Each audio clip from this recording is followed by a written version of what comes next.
Welcome guys to another video. Today we will be looking at a tier list for Abyss heroes. Before we start, just a quick disclaimer that I do not have most of the heroes, so I have to rely on a spreadsheet made by the players in Korea. So obviously the original language is going to be in Korean, so I have to use Google Translate. But some of the terms in the game can be properly translated.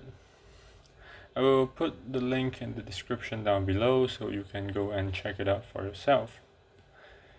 For S tier, we have Alice. So Alice is a good general support that you can basically slot in any teams. Her first skill can revive fallen allies, similar to Saint Grace, but at the cost of her own health. Her second skill buffs everyone in your team, increasing their attack power by 50%. And drains their health during the buff. So as long as you have enough healing and lifesteal that can keep up with it, then she is a great character to have. Since she is a support, you don't need high investment for her to perform well. Just a single copy of her and you are good to go. Next up we have Raven. Similar to Alice, he's a support that can buff your team's attack speed, lifesteal, and bleed heroes attack. So he is a specialized support for bleed teams, and just like Alice, he can perform well even without his skill upgrades.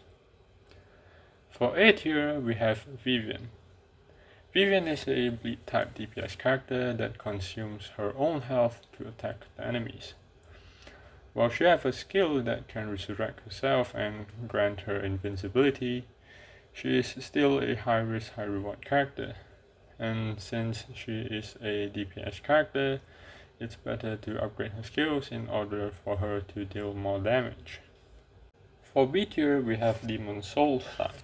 She is a support that can reduce the enemy's resistance and attack, and just like any other support, you don't need to level up her skills for her to perform well.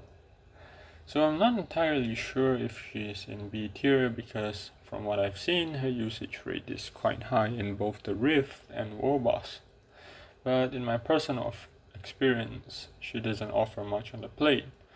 But overall, I think she should be in between S tier and A tier.